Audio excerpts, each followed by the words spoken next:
And let me start that over. Okay. I'm trying to go too fast. I messed that up. Doggone, I grabbed the wrong gun. It's okay. Oh, the whole thing? The whole gun is wrong. Okay, let's start over.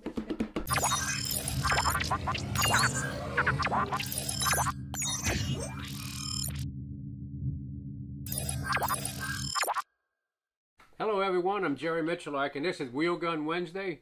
And we're going to go retro here back to the early 80s when we started shooting Model 27 revolvers, 8 3/8 inch barrel, long sight radius, lightweight barrel. The reason for that was back then, for me, the money matches were bowling pin matches.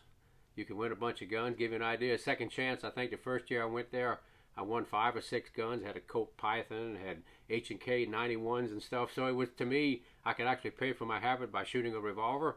So these were the guns of choice. And one of the reasons for that, we were shooting really heavy ammunition. We were loading 38 specials with 200 grain bullets to about 1,100 feet a second. So the guns could hold up to that kind of abuse. Give you an idea, this is one of my original guns. I shot Steel Challenge with it, shot bowling pins. And this is actually the gun I shot at the Masters event, where Roy Jenks saw me winning the Masters event, speed event, with an 8 3/8 inch revolver. And that's actually how I got onto Team Smith & Wesson back in the day. So give you an idea, this gun probably has, I don't know, 200,000 rounds or more through it. Give you an idea, if you look at the front of the cylinder here, you'll notice the abrasion, the wear marks on it from 200,000 rounds of ammunition. I had to set the barrel back. From that much shooting, it just eroded the face of the barrel, so you set it back one turn and you redress it and recut the forcing cone. So this gun has a tremendous amount of ammunition through it. It's still going really strong. And this is another one. Back in the day, Gil Hebert guns. To kind of give you an idea, Gil Hebert, for the old bullseye guys, he was very innovative in the bullseye games, but he also had a catalog and he sold Smith & Wessons. And we found Model 27s. This is pretty interesting, guys. We found Model 20 Gil Hebert guns. Really neat. This was published back in 1973. Give you an idea with all the old bullseye shooters. This is Bill Blankenship. I don't know if you know anything about Bill Blankenship. He was an Army AMU shooter. I had him sign my book back in the 90s. He had won like 7 national championships in bullseye competitions, and also, of course, I had father-in-law in there. Jim Clark Sr. had a little article in there about how to shoot a pistol. Jim was a bullseye champion also. He was the only, up until just here recently, he was the only civilian to win Camp Perry. So give you an idea what Jim Clark was. But anyway, Gil Hebert had a sale on these Model 27s, and I still have one of them. They were going for, I think this was back in the mid-80s. You could get it in the box, new in the box, with a counterboard cylinder, the old blue box guns, 275 bucks. But the cherry on top of the whole sundae was, it came with 3 boxes of 357 Federal ammunition. So I still have 3 boxes of Federal ammunition that came with one of the guns. I think I bought 3 or 4 of these guns. It was such a good deal. So we're going to kind of go out to the range and shoot some Model 27s, go retro, shoot some bowling pin loads, shoot some of this historically old ammunition, even though it's priceless now.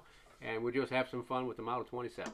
As I'm on the range here with my trusty 8 3/8 inch Model 27, and you can see it needs a bit of cleaning, so we're going to do that after we shoot a little bit. But I've got some of that vintage early 80s Federal 158 Magnum ammunition that came with the gun when I bought it.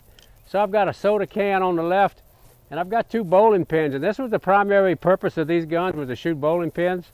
So I'm going to show you the effect, or the lack of effect, of a 158 grain Magnum on a bowling pin. So let's go ahead and take a knee and shoot that soda can. All right, we're set up. I've got a soda can on the left, 158 hollow points here, 357 Magnum. Let's go ahead and touch it off and see what the soda can thinks of this Magnum round. Here we go. As you can see, I didn't like it at all. I've got 2 bowling pins set up, and I've got the red triangles pointed toward me. So I'm going to take this same Magnum 158 hollow points and center punch those 2 pins. But I want you to look at the pins and see how it drives them back, or the lack of. Here we go. One on the left. And one on the right. All right, so you saw the pins were excited, but they really wasn't excited enough. So I'm gonna go get some of my lead 350, my lead 38 special ammo that we used to shoot back in the days, and shoot those pins again for you. Guys, this is what we have. It's a 200 grain lead. It was originally made for a 200 grain 38 special load, a police load. We loaded them out there as long as a 357 Magnum and kind of bumped the powder charge a little bit. So I'm going to shoot that pin on the left, dead center. But one of the things I really did like about the 38 357 Magnum load is if you hit a bowling pin within 3/4 of an inch on the edge, you actually had better pin action. So what I'm going to do for you, I'm going to center punch that first one, and on that one on the right, I'm going to try to cut it on the edge and see if I can spin it off. So get an idea of how effective a long 38 caliber bullet can be on a target. So one on the left, I'm just going to shoot him right in the center, see what happens. Went back pretty good. The one on the left, I'm going to shoot him on the edge, see if I can spin him off and if the bullet's going to stay in there. See how much fun that was?